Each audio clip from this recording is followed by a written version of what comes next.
about being a filmmaker that I can't stress enough is that you have to do the work. You have to do it. No one's going to do this for you. No one's going to make you look good. As much as it pains me to say that, because I know that when you hire a great DP or you hire a great producer or a writer, all those people contribute and they all help you. But you have to pull your weight. You got to do the work. If you want to be a great filmmaker, no one's going to hire somebody who isn't great. Well, and the way you think Steven Spielberg's out there hiring people who aren't the best in the business? No, he's hiring the best in the business. That's right. But the way you get great is by doing it. And it takes effort, and it takes work, and it takes time. And trial, effort. I think one of the things that we want to dispel a little bit is that you're not going to become you're not going to become Steven Spielberg overnight. It's going to take some effort. And we're going to show you what it takes and the complexity of it. Not even Steven Spielberg. I mean, you can go way down the food chain for that one. I mean, this is a craft that takes a long time to learn. It just does. And it takes it takes a long time to learn, but a lifetime to master. And even then, you probably won't master it. But don't get frustrated by that. Because so give up now. No, because you can do it, right? And that's what we're trying. That's our goal here, is to give you and show you, the depth and the breadth of making films, but also showing you that it's manageable.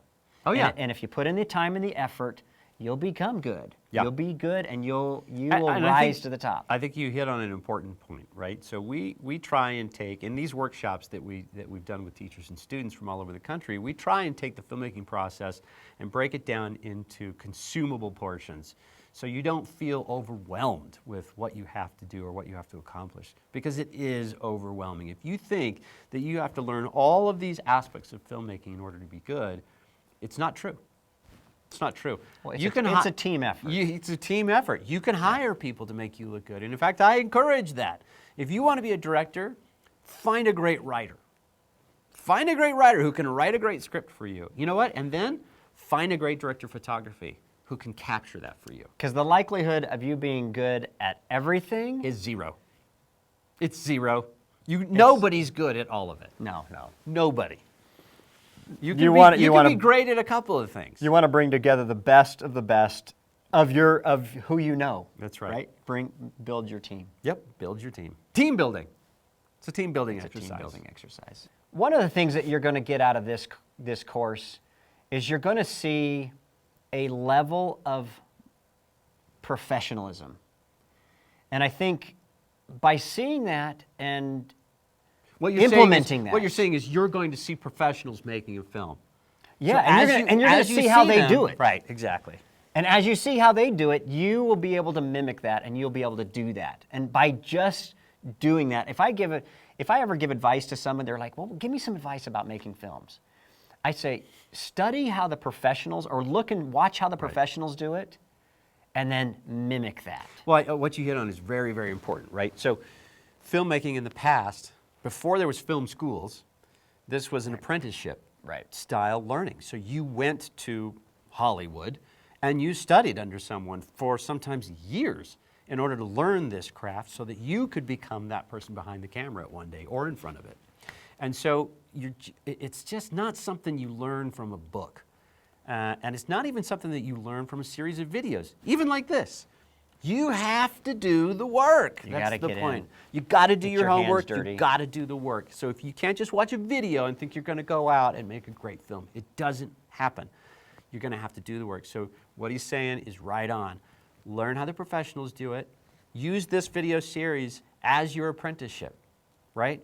Then get in there and do the work. Make some stuff. Make it happen. Then there's plenty of places to showcase your film nowadays. Plenty of places.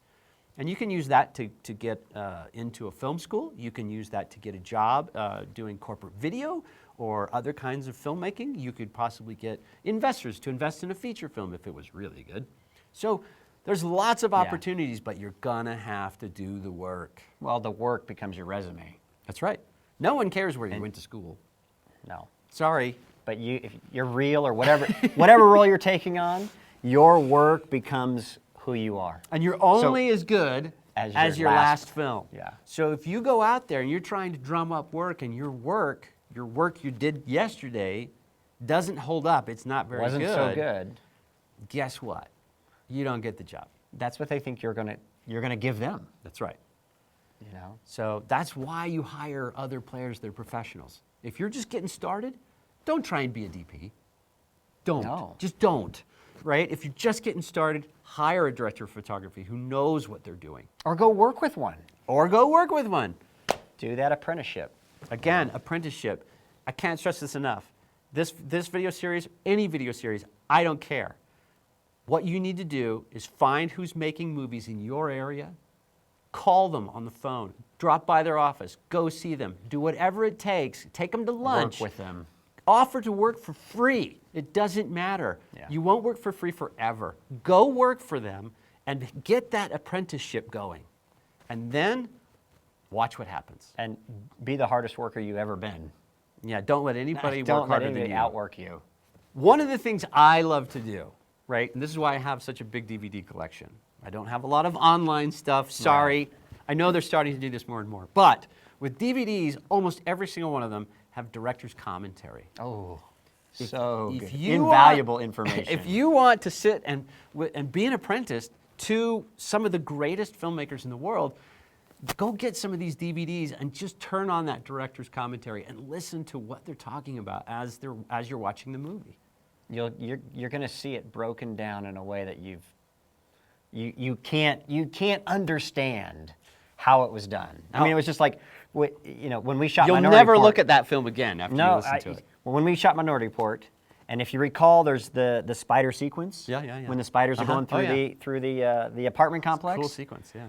We had that set cut in what would you call it? Dissections of. Yeah, you diced it up, and so it was all broken up. And it was one camera move, and it went from the basement floor to the ceiling. Well, if you just to the top floor. Right. If you just watch that in the movie, you have no idea. That what's was going all on. real. That was in camera. It was all in camera. And to see that, Awesome. see the behind the scenes or the director's commentary. Well, you were there, so you saw it. Well, I got the director's commentary in person. right. But that's what the director's commentary does for you. It breaks it down. You get that insight into how they made It's the a movies. window into the mind of the person who made it, right? Yeah. So it is as close as you're going to get to being Steven Spielberg or Peter Jackson or being with them. That's what I'm saying. Yeah. You get to be their apprentice. Every time you pop in a video or DVD, you get to, or Blu-ray or whatever you're using. I don't know what technology we're using nowadays. But whatever you're using, you get a chance to be the apprentice to those great filmmakers. I hope that with this video series that you'll be able to see the breadth of the different roles. And maybe one of those roles will spark in your mind, that's what I want to do. Yeah, Because for sure. In this series, you're going to see at a professional level how each of those roles are done. And hopefully that will open your mind and go, you know what? That's what I like. Well, a lot of people would say, oh, well, just go spend all your money and get a bunch of gear. Get a bunch of gear, and now you can call yourself a filmmaker. And the truth is, you might get all that gear. Let's say you go buy a camera, because that's, you can't make a movie without a camera. Yeah. And I want to get the best, so I'm going to get the best camera, and I got the best everything, the best gear, and I'm ready to go. You don't know how to use it yet. But more importantly, when you actually get going with it, is that really the job you're going to want? Right. You might discover, that's, okay, I have a great piece of equipment now, but that's not even what I really want to do. What I really want to do is, man, supervising sounds really interesting to me, or makeup, or monster effects, or there are you've seen the scroll of movie names that go up and up and up forever, right? Watch Lord of the Rings or some show like that, or Marvel movie, and there's like 400 or 500 people on this crew. All of those people are needed. Yeah, and all of their different crafts, all of their skill sets, totally. That might be the job for you. One of those 400. Maybe it's not the guy. Maybe it's not the cinematography, but maybe it's the guy doing the 3D stuff. Or I mean, who knows? This video series can help you get an inside look at how movies are made, so that you can see maybe there might be something else. Maybe I don't know. I didn't know when I was a kid. In front or behind the camera, to the right or the left of the camera. I had no idea. I thought director was the thing for me. But I've enjoyed every job I've ever had, every step along the way. Well, and hopefully this can help you see the path that you want to take. I like that. That was good.